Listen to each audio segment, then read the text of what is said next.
Taos, early 1820s. The winter sun over Taos never climbed high in those days. It hovered low and pale, as though uncertain it ought to bother warming the plaza at all. Dust from the Jornada del Muerto blew into town in long brown veils, curling among the adobe walls and stinging the eyes of anyone who dared face south. By morning the frost lay hard across the rooftops. By noon it had melted into mud thick enough to slow a mule. And by evening the cold returned, creeping into every crack of wood and stone. This was the world Elias Boone Hardesty preferred. One foot in the borderlands, the other pointed toward the far Missouri country he knew so well. He was young in years, not yet past his middle 20s, but already worn in the way only a trapper could be. Heavy in the shoulders, light in the step, eyes the color of creek water beneath a hat rim permanently sweat-stained. His beard grew in the reddish stubble common among the Boone line back in Kentucky. But nothing else about him belonged to the settled life. His talk carried the rhythms of long solitude. His motions, efficient, quiet, belonged to a man who spent more nights beneath rawhide-tied lodges than under any proper roof. In Taos they called him Elias del Norte, for no one could believe a man from the American side would winter so far down here unless he was running from something. Elias was not running. He was simply listening. Taos was a place where stories drifted in like wood smoke, clung to the rafters, and waited for the right ears. It began at a trader's fire, as most things did. Old vaqueros leaned against saddle piles while the dusk settled in. Pueblo herders haggled softly in Tiwa. Retired soldados, their uniforms long faded into common cloth, drank mezcal with the cautious respect of men who had tasted its angrier moods. They all spoke of the same thing whenever the night burned long enough: the lost Spanish mines. They had a dozen names: La Plata del Diablo, El Pozo Viejo, Los Luceros Perdidos, but the story never stopped shifting, never settled into one shape. Ask 10 men where the mines were, and you'd get 10 answers and 10 shaken heads. Son cuentos, one old herder would mutter stories, nothing more. Cuentos meant to strip greenhorns of their horses, a vaquero would add, spitting into the dust. Yet none of them could stop telling the stories. Some said the mines lay in the Sangre de Cristo foothills, where the canyons twisted like braided serpents. Others said farther north, near the Blue Mountains of the Ute country. A few swore the veins had been worked by friars 3 generations earlier until raids forced them south. One retired soldier remembered carrying a dispatch that mentioned a doorless canyon filled with iron tools and silver traces, but the location had been scratched out by the officer before handing it over. Every man insisted the maps that circulated around Taos were worthless. Lies, one trader barked. The first night Elias heard the tale. All lies, made by drifters who never saw more than the next tavern. But he said it with the tone of a man who wanted to believe otherwise. Elias listened, elbows on his knees, absorbing every scrap. He had always been more collector than dreamer, collecting trails, river bends, ridge lines, those practical things a man needed if he wanted to live long in the wilderness. Stories were more dangerous. Stories veered into places that couldn't be trusted. Still, stories had brought Jedediah Smith across more country than any map had. Stories had led Kit Carson from the Missouri settlements to the very heart of the Spanish frontier before he had even touched 20. Stories had brought Charles Larpenteur into half the upper Missouri trade circles. And stories had guided James Beckworth to the Crow Lodges, where he remade himself entirely. So Elias listened. The turning point came on a wind-lashed morning in early winter. Elias had come into Taos with a small pack train, 2 mules lightened of their pelts, a horse still rib-deep from autumn work, and his gear in better shape than most had any right to be. He sold what he needed to sell and was preparing to leave when a young Pueblo boy caught his sleeve and whispered that an old trader wished to speak with him. That man was Don Mateo Salazar, who had lived in Taos longer than most of the walls had stood. His beard was white, his voice thin, his hands knotted like roots left too long in the sun. He sat cross-legged in the corner of a trading room, lit by a single shaft of window light. "I hear you listen better than you talk," he rasped in Spanish. "I try to," Elias answered. Then listen to this. From inside a woven blanket, the old man drew a folded scrap of hide. It was weather-cracked, cross-hatched with lines so faint they were almost lost to time. He flattened it against his knee. The room fell quiet. The map was unlike any Elias had seen, not drawn on paper, not copied with neat military flourishes. This was older, done with charcoal and some kind of dark ink, the edges singed as if pulled from a fire. The landmarks were strange. A crooked river with no name, a symbol shaped like a sunburst, and a canyon drawn as a closed loop, as if it had no opening at all. "Where did you get it?" Elias asked. "Bought it from a Navajo trader. He claimed his great-uncle stole it from a Spanish muleteer many winters ago. He said the muleteer swore a padre drew the first version from memory." "Memory?" Elias raised an eyebrow. "See. The padre escaped the mines after an attack. He fled with nothing but his mind and his fear. Another man copied what he remembered. This is that copy. Elias ran his thumb along the hide. It was brittle, flaking at the edges. "Worthless," he murmured. The old man shrugged. "Maybe. But worthless things often hide truths under the dirt. The price was modest, too modest for a true map, too much for a hoax." Elias paid it. He took the scrap to the back of the room, held it near the window light, and studied it until the sunlight shifted away. He tried matching the river shape to the northern Rio Grande tributaries, tried aligning the canyon loop with landmarks he knew from the Sangre de Cristos. Nothing settled cleanly. That night he sat alone in a rented corner room above the plaza, lit by a single tallow candle. On the table before him lay the hide map, and next to it the books and journals he carried everywhere. A copy of Jedediah Smith's notes from 1831, worn at the corners. DeWitt Peters's Early Chronicles of Carson, a battered translation of Larpenteur's writings. He traced their roots in his memory, searching for any odd canyon Smith had mentioned, any valley Carson called doorless, any Spanish trail Larpenteur said the traders avoided, none aligned perfectly. But one thing felt right. The country described, if indeed it corresponded to anything, lay somewhere between the rugged shoulders of the Sangre de Cristos and the high plains stretching toward the Arkansas watershed. Land not unknown, but little troubled by maps. He leaned back and closed his eyes. The room smelled of dust, tallow, and the faint sweetness of roasted maize drifting up from the plaza. "Myth," he whispered. But myths had led men farther than truth ever had. He folded the hide carefully, placed it inside his possibles bag, and cinched the leather shut. In the morning he would buy fresh powder, dried maize, and a little more lead than custom. Then he would ride north. Not for gold, for the shape of a land forgotten by the men who claimed to remember it. "Map or no map," Elias muttered as he blew out the candle. "I'll see what's out there." The northern road out of Taos was barely a road at all, more a suggestion carved by hooves and wagon wheels that had passed through on kinder seasons. By late winter it had hardened into frozen mud, rutted and uneven, the kind of ground that shook teeth loose and tested every strap on a mule's pack. Elias Boone Hardesty rode it anyway, leaning slightly forward in the saddle, letting his horse pick its own rhythm. The morning frost still clung to the sage. The Sangre de Cristo peaks rose ahead like a wall of hammered tin, pale blue at the base and white at the crown. Elias paused often to check the hide map.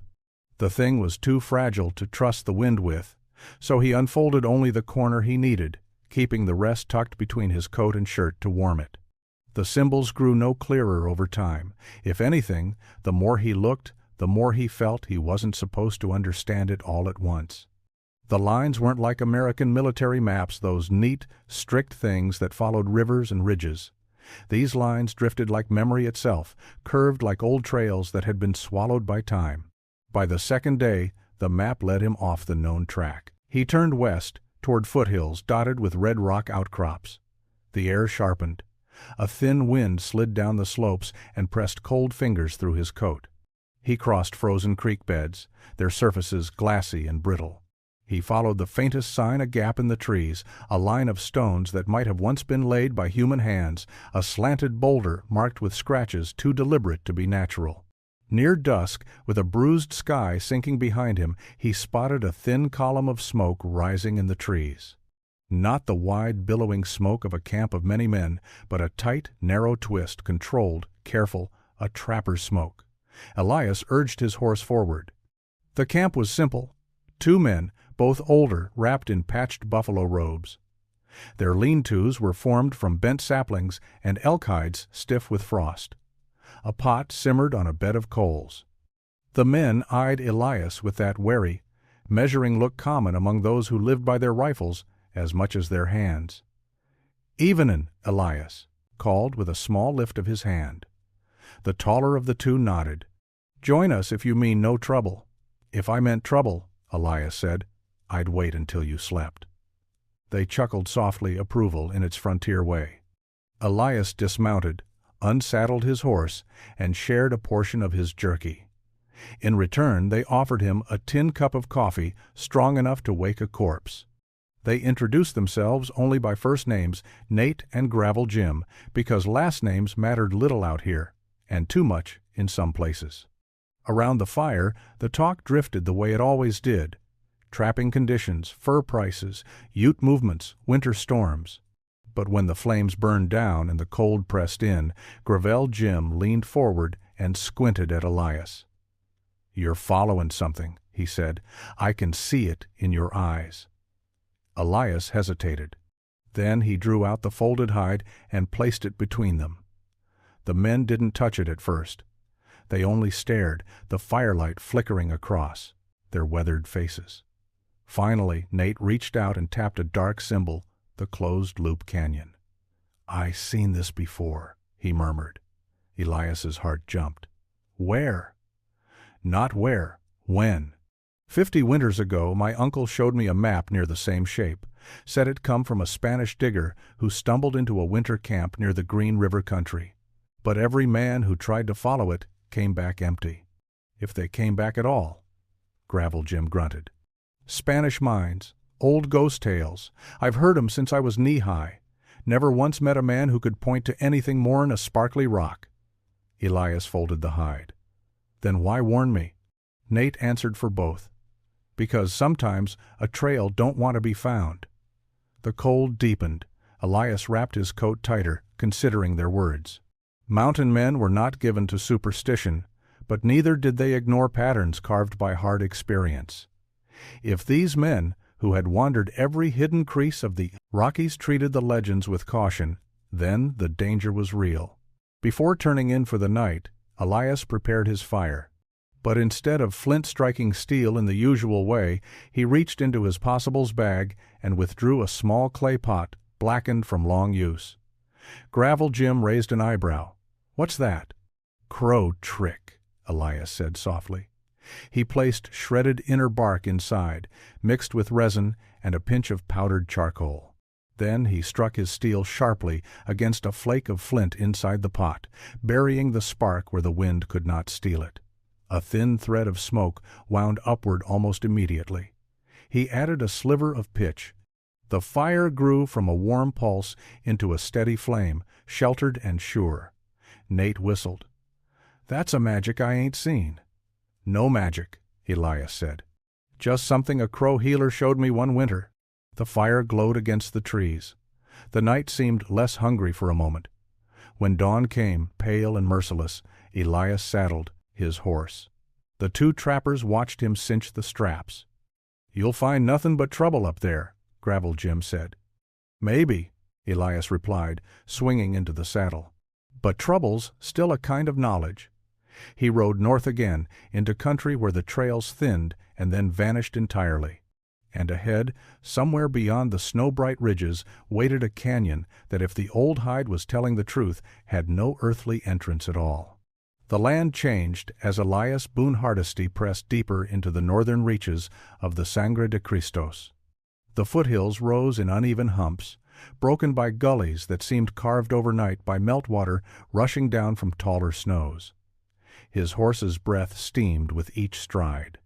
The cold grew sharper, cleaner somehow, as if the air had forgotten all touch of the low country and remembered only the high silence of stone. For 2 days, Elias followed the strange symbols of the hide map. For the first time, the landmarks began to align not cleanly, not with the certainty of a military survey, but in the quiet, intuitive way frontier men trusted. A slanted rock matching a crude charcoal drawing. A gnarled pinyon twisted exactly as the map's curve suggested. The lines, once senseless, now felt like the fading memory of someone who had walked this country long before Elias drew breath. On the 3rd morning, he reached the mouth of a narrow valley. A wall of cliffs rose ahead, tall, flat, unbroken. The hide map indicated a canyon somewhere within this wall. But from where Elias stood, the cliffs were smooth as a fortress, sheer as a blade's side, nothing resembling an entrance cut across the stone. He dismounted and walked forward, boots crunching the crust of frost. He approached the cliff face and pressed his palm against the cold granite. No seams, no cracks. Only wind-scraped stone that had outlasted generations. He stepped back, studying the wall again. The map's symbol, a looped circle, hovered in his mind. A canyon you could enter only if you already knew how. He walked the length of the cliff for half the afternoon. His breath smoked the air. The sun rode low and hesitant above the peaks. His horse followed at a distance, whinnying softly when the wind cut too sharply. At last, Elias noticed something odd. A line of stones, thin as a snake trail, ran at an angle across the slope. Not natural. Too straight. Too deliberate. He followed the line upward, brushing aside brush and snow, until he stood before a shelf of rock so cleverly aligned with the cliff that it looked like a shadow rather than a path. He crouched, examining the marks in the rock. Chisel scars. Older than any American presence in the territory. The scars matched what he remembered from the Spanish diggings described in National Park Service records. Narrow cuts, shallow, angled to shed water. Someone had carved a switchback here. But they had carved it so that, from below, a man could stand for a lifetime and never see it. Elias led his horse up the hidden path. It wound in tight hairpins, each turn sheltered by overhanging stone. The air grew colder, clearer. His boots rang against the rock in a way that made the canyon seem half hollow, as though the mountain itself listened. When he crested the last rise, the world changed completely. Before him stretched a narrow gorge long as a rifle shot, deep as a cathedral's nave. The walls soared upward in smooth, impossible curves, as if polished by hands centuries old. Snow lay in thin ribbons on the ground, melted in patches where the sun slipped in. Fallen timber lay against the walls, old deadfall, some pieces weathered to gray bone. Elias stepped inside, breath catching. This was no ordinary canyon. It was a wound in the mountain, a secret kept by stone, and someone, long ago, had lived here. The signs were everywhere once he adjusted his eyes to the muted light. Along the north wall he found the remains of a fire ring, the stones blackened with soot older than his grandfather's birth. A few paces farther lay scraps of rusted iron fragments of a chisel, the head of a hammer worn smooth by use. Spanish work, no doubt. The tools matched descriptions he'd read in Devoto's accounts of colonial frontier expeditions. Forged iron, not cast, shaped by men who hauled their labor across continents. Elias knelt and picked up the chisel head. The cold metal bit his skin. He brushed the snow from it and saw the faintest engraving, just a single letter, perhaps an initial, but worn too faint to read. He studied the ground next. Bootprints? No. The earth was too hard. But he spotted a half-buried timber beam near the canyon's head, a beam shaped by hand, squared with an adze. A collapsed support, perhaps, evidence of old galleries nearby. A thrill cut through him, not excitement, not greed, but the sharp awareness of standing where history had been abandoned. He moved deeper into the gorge. The air thinned. The quiet deepened until even his breath seemed sacrilegious. At the far end, beneath a shadowed overhang, he found what he had expected, a collapsed opening in the rock. A mine mouth, choked with debris. "By thunder!" Elias whispered, the words drifting pale in the cold. It wasn't a story. He pressed his glove against the stone, feeling the rough edge where human hands had dug, cut, shaped. In Carson's early wanderings, Elias remembered a passage about abandoned Spanish working places left behind in haste, buried by storms, swallowed by rockfall. They were dangerous, unstable, sacred in their own way. The men who entered them often vanished. Elias stepped back, senses sharpening. The sun had dropped behind the canyon wall. The air began to change, growing colder, thicker, like water settling into a basin. He felt the first bite of the night creeping in. He had found the canyon.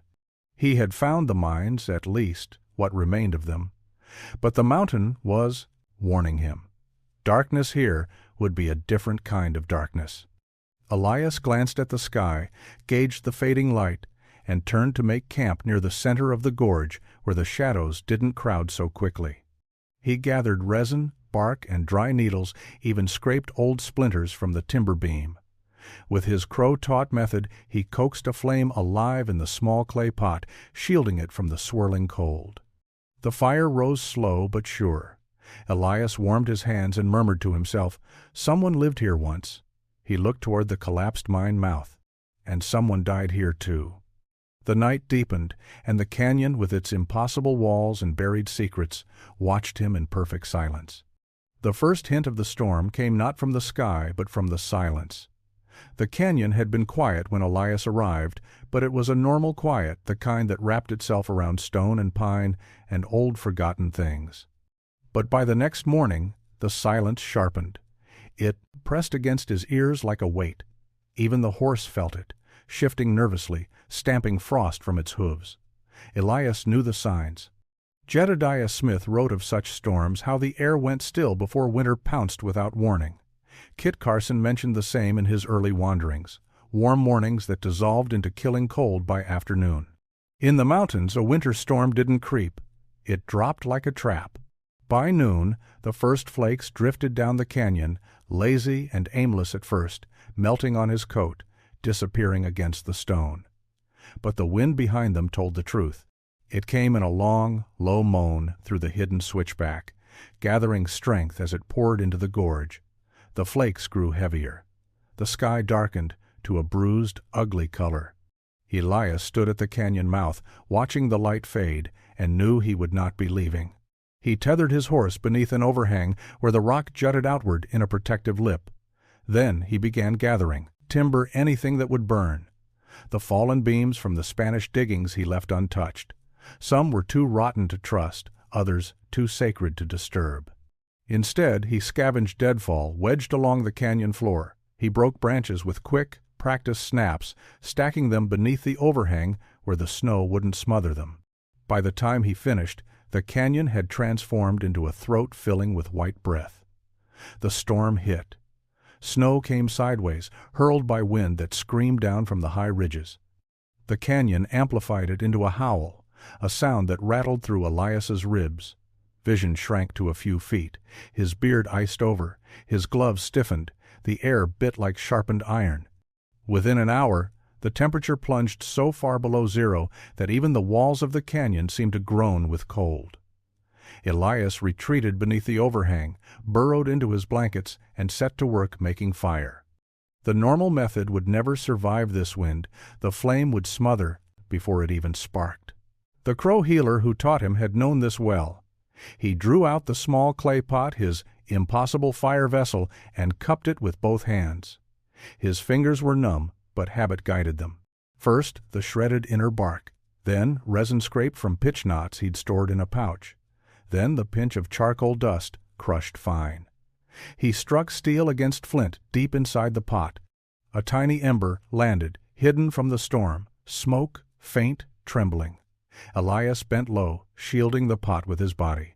His breath fell in slow, steady pulses to encourage the ember without extinguishing it. The first coil of flame appeared like a shy animal peeking from brush. He fed it slivers of pitch. The flame grew.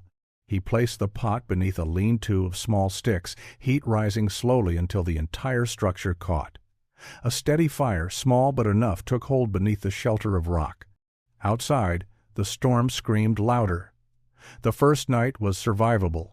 Miserable, but survivable. He kept the fire burning as long as his pitch supply allowed. Every hour he rose, fed it more fuel, stomped snow away from the edges. He drank melted snow from a tin cup and chewed strips of thick jerky until his jaw ached. The second night nearly broke him.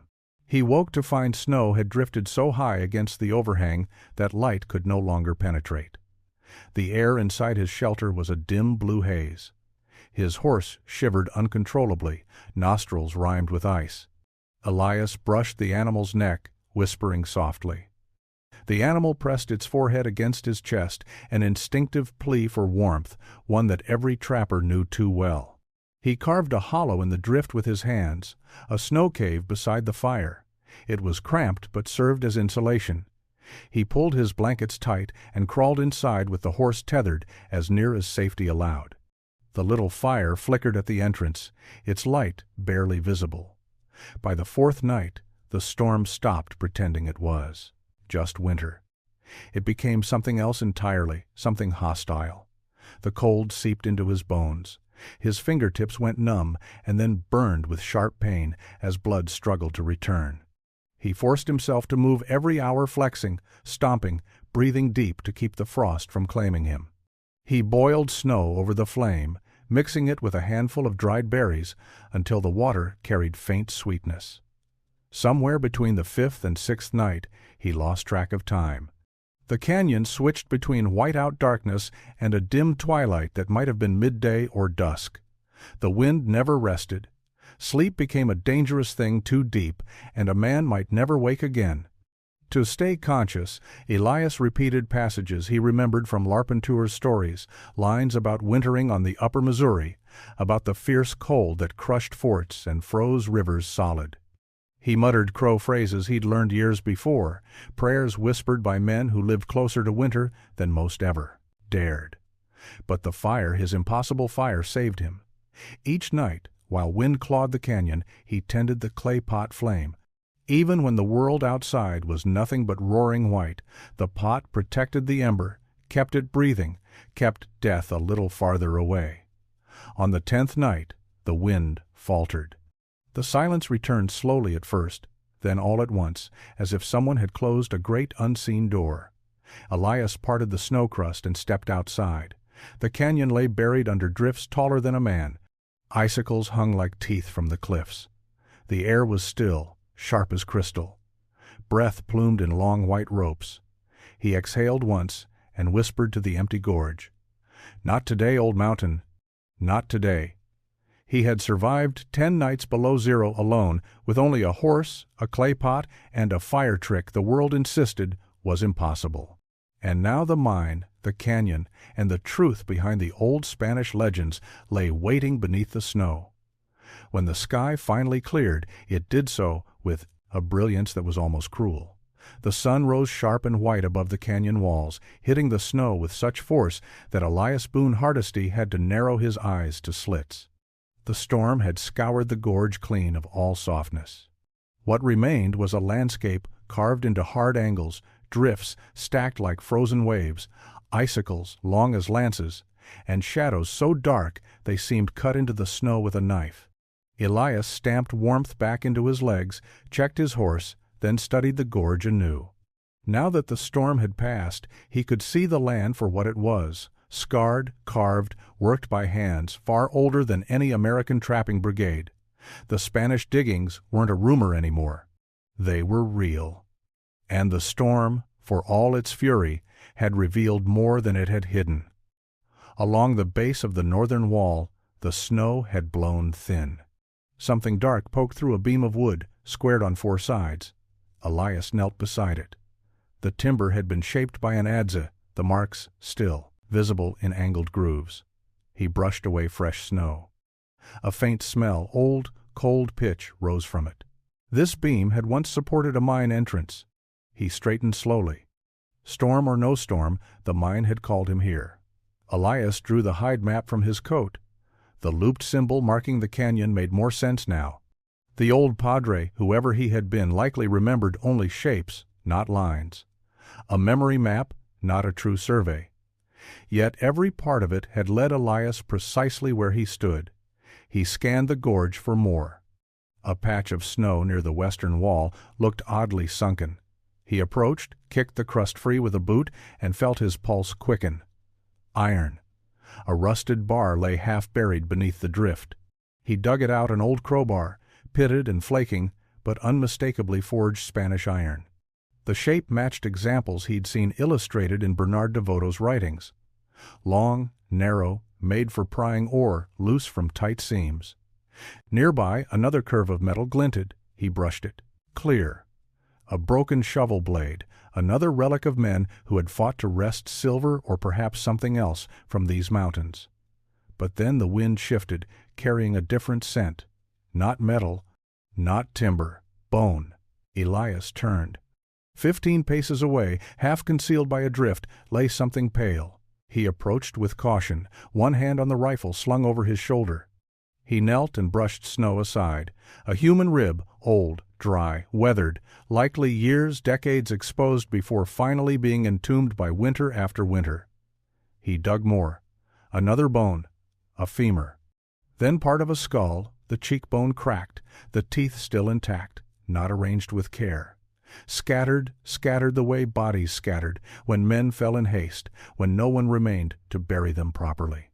He rocked back on his heels. The legends had mentioned death. They always did. Vaqueros in Taos claimed the mines were cursed. Pueblo herders said the ground swallowed men. Soldados claimed raiders had made short, brutal work of the expedition. But legends had a way of making truth sound like superstition. The bones told a more honest story. Something violent had occurred here. He followed the thin trail of bones and debris farther toward the canyon's rear. More pieces emerged from the melting snow. The heel plate from a Spanish boot, a few rotted scraps of leather, and most telling a fractured barrel from an old flintlock, the metal split clean down the side. That didn't happen by accident.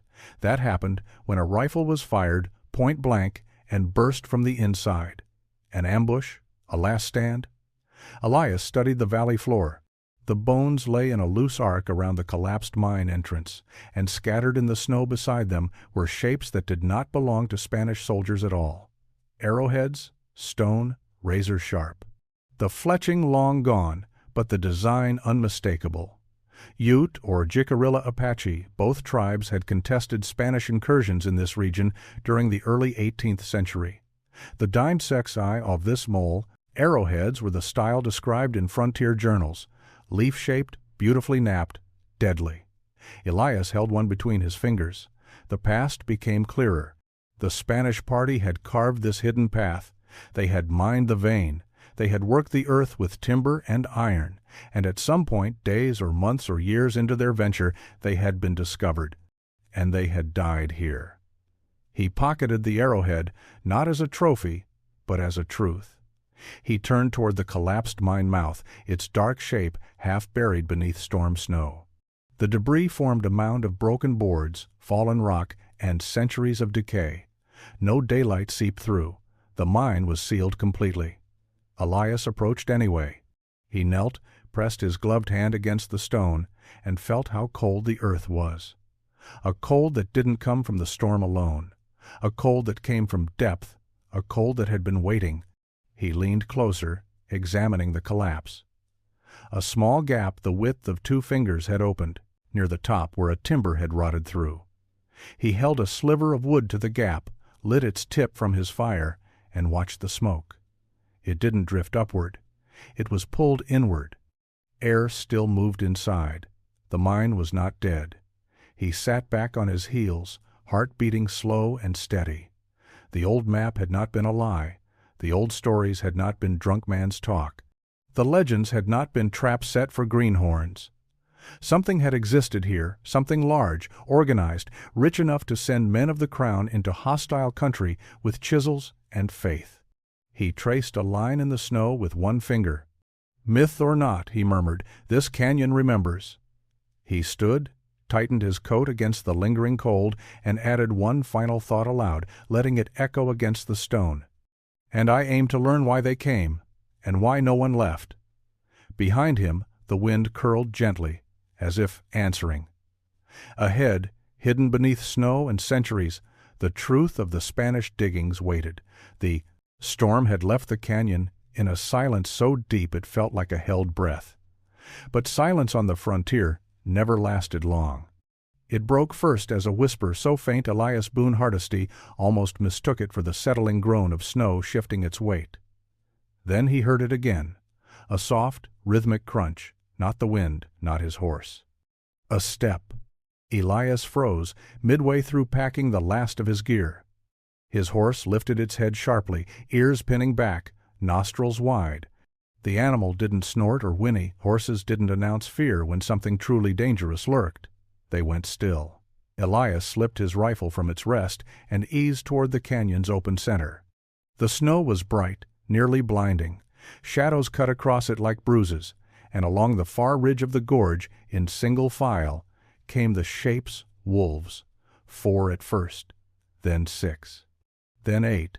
Moving in a long, deliberate line across the ridge, they looked carved from smoke and snow-gray backs blending with the drifts, black, ears pricking sharply with each step. Winter wolves, a hungry pack thinned by cold. The kind Schultz had written of, in My Life as an Indian Pax, that tested men not with blind fury, but with patient, intelligent purpose. Elias's pulse slowed. He was no greenhorn. Wolves rarely attacked outright unless desperate. But a trapper alone in a canyon, weakened by 10 nights of storm, he was prey that needed studying. The lead wolf paused on the ridge. Its tail hung straight behind it, its head lowered, watching. The others fanned out behind, drifting down the slope in a loose crescent. They didn't charge. They didn't growl. They only watched, measuring the man beneath them, calculating with cold winter logic.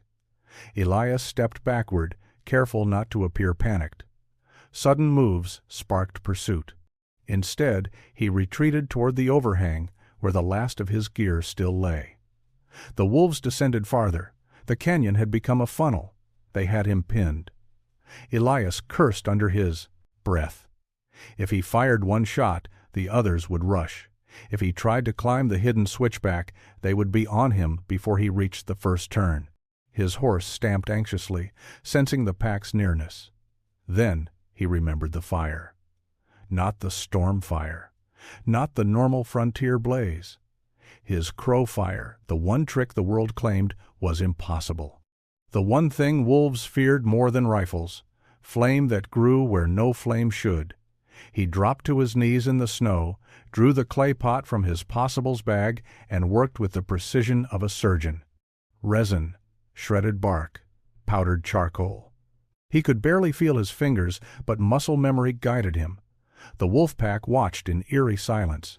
He struck steel against flint. A spark fell into the pot. Smoke rose. The lead wolf leaned forward, its ears twitched. Elias fed the tiny ember a sliver of pitch. It flared. He shaded the flame with his body, letting it breathe but never letting the wind steal it. Once the fire was steady, he moved quickly, too quickly for any but a practiced hand. He scooped up snow, packed it into a ring around him, and laid small branches atop the fresh fire. The flame licked upward, thin and clear. Not strong enough yet. He reached for resin. A soft growl rolled across the canyon. The wolves crept forward, paws soundless on the crusted snow. Elias didn't look up. He smeared pitch along the inner rim of the ring, each glob igniting as the fire's heat touched it. The flames brightened, burning strangely clean, almost blue. The ring grew from a timid flicker into a circle of sharp, dancing light. Only then did he rise. The wolves halted. A line of sparks ran along the snow ring, snapping like tiny bones breaking. The flames crawled higher, fed by resin-rich branches. The fire burned with a strange steadiness, too controlled, too improbable for the open wind. A whisper of heat layered the cold air. Wolves hated unnatural flame. The pack leader stepped forward once, twice, then stopped dead. Its tail lowered. Its mouth opened slightly, not in a snarl but in a confused, uneasy pant. It paced along the edge of the circle, head lowered, eyes fixed on Elias through the shimmering heat. One of the wolves behind it whined. The fire popped loudly. A resin bubble burst with a sharp, cracking sound. The lead wolf flinched. Then, in a movement so fluid it seemed choreographed, the wolves backed away as one step, small, precise, unwilling to break into a run but unwilling to come closer. Elias held his rifle steady anyway. Fire was a shield, not a guarantee. The wolves retreated up the slope, stopping once at the ridge to look down. The leader's silhouette stood framed against the sky, tall, lean, still hungry. A warning, not a farewell. Then they vanished beyond the crest. Elias exhaled finally. His breath fogged the air in uneven pulses. He tended the fire, added a new ring of branches to keep the circle bright. His heart had returned to a normal rhythm, but the adrenaline still ran thick through his veins. Winter in the mountains killed carelessly. Wolves killed deliberately. He fed the fire again. The glow filled the canyon floor, a warm defiance against the white. "You're not done with me yet," he muttered, though whether he spoke to the wolves, the canyon, or the old Spanish ghosts, he didn't know. The fire crackled in reply, and the dawn crept slowly across the high stone walls, revealing the path he would take next out of the canyon, toward Taos, carrying proof the world had insisted would never be found. Elias Boone Hardesty left the canyon at first light, leading his horse along the narrow, hidden switchback carved centuries before. The mountain air burned his lungs with every breath, cold, thin, metallic, as though the storm had stripped away all softness from the world. The snow was deep, but the crust bore his weight well enough once the sun hardened it. Behind him, the canyon sat dormant again, the collapsed mine, mouth hidden beneath drifts, the bones of dead men folded back into winter's silence. He did not look back. Some places demanded a man leave them on their own terms. By mid-morning, he reached the open foothills. The landscape spread out in a broad white sweep. Long slopes of frozen sage, stands of pinon hunched under snow, and the blue shadow of distant plains far to the east. The storm had carved freshets and gullies through the snowpack, but the way forward was blessedly open. Still, he remained wary. Wolves did not forget easily. For half a day, he saw no sign of the pack. Only once did his horse stiffen and stare downhill, ears forward, but nothing emerged except the wind curling around a ridge. By the second day, the animal relaxed into an easy trot, its hooves clopping rhythmically over crusted snow, and the occasional bare patch where the wind had swept the ground clean. Elias knew the wolves would not follow him to the low country. Hunger ruled their winter decisions, not vengeance. On the third morning, the snow thinned enough that he could pick up the faint paths traders used in better seasons. A crow circled overhead black against the hard blue sky. The sight reminded him of the old fire trick, of the clay pot tucked inside his possibles bag. He touched the bag absently, a gesture of thanks to a teacher long dead. The world grew warmer with every mile south. By the time Taos rose into view, its adobe walls glowing gold in the late afternoon light, smoke drifting from rooftop chimneys, Elias felt almost human again. His beard had grown wild during the 10 nights below zero. His coat was stiff with frost stains and smoke. His horse's ribs still showed, though its steps were strong. He looked like a man who had traveled far beyond any map. He rode into the plaza quietly, letting the horse walk, letting the townsfolk see him before he said a word. Conversations paused. A few men lifted their hats. One old woman made a sign of protection with her fingers, unsure what sort of spirit had followed him back from the mountains. At the far side of the plaza, beneath a wooden lintel, Don Mateo Salazar sat on a low stool, wrapped in his familiar blanket. His eyes narrowed as Elias approached. "You look like a ghost," the old man said in Spanish. "Not yet," Elias answered. "But close." The trader motioned him closer. "You followed the map." "I followed the country," Elias said. "The map came second." "Y que encontraste?" Elias untied the buckskin bundle from his saddle and crouched beside the old man. Slowly, carefully, he unwrapped the contents. The rusted crowbar, the broken shovel blade, a handful of slag black with streaks of silver, the weathered boot heel plate, and one short length of timber squared by hand, brown from age. A small crowd gathered, murmurs rippled outward. Don Mateo reached for the crowbar but stopped short of touching it, as though it were a holy relic. This is real," he whispered. Elias nodded. "Spanish iron, old, very old." "And the mine?" "Collapsed," Elias said. "Buried deep, but it was there. Tools, timber, bones." The murmur grew louder. A few men crossed themselves. A Pueblo herder stepped back, shaking his head as though he'd just heard a prophecy fulfilled. One vaquero spat into the dust. "Stories," he muttered uneasily. "Too many stories." But his eyes said otherwise. Elias reached into the bundle again and pulled free the last object, the arrowhead. Clear, sharp, shaped by hands who had fought the Spanish long before the American fur trade crossed these lands. He held it out flat on his palm. "Men died there," he said quietly. "Not from a cave-in, from battle." No one spoke. The silence that fell over the plaza was not the silence of disbelief. It was the silence of men finding out the old tales they mocked were older and truer than they ever wanted to admit. Don Mateo exhaled, long and trembling. "And gold?" Elias shook his head. "I didn't go for gold." "Why then?"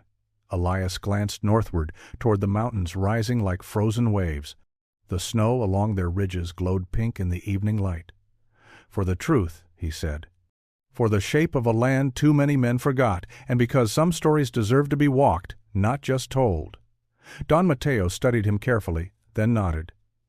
"Will you go back?" the old man asked. Elias wrapped the artifacts again, tying the bundle shut. He slung it across his saddle horn and stroked his horse's neck. "No," he said simply. "Some places deserve their silence." The crowd slowly dispersed, each man taking a piece of the truth with him, the kind that lived longer than any rumor and heavier than any gold. Elias stepped away from his horse, stretched the stiffness from his shoulders, and looked toward the fading sun. The wind smelled of mesquite smoke and warm adobe, a welcome change from the scent of snow and death. He had returned with proof. But more importantly, he had returned. As he walked toward the cantina for a hot meal and a warmer fire, he whispered to himself the lesson that the mountain, the canyon, and the long-dead Spaniards had taught him. Not all maps lie. Some just wait for the right man to follow them. And Taos, having doubted the old stories for generations, would never look at its mountains the same way again.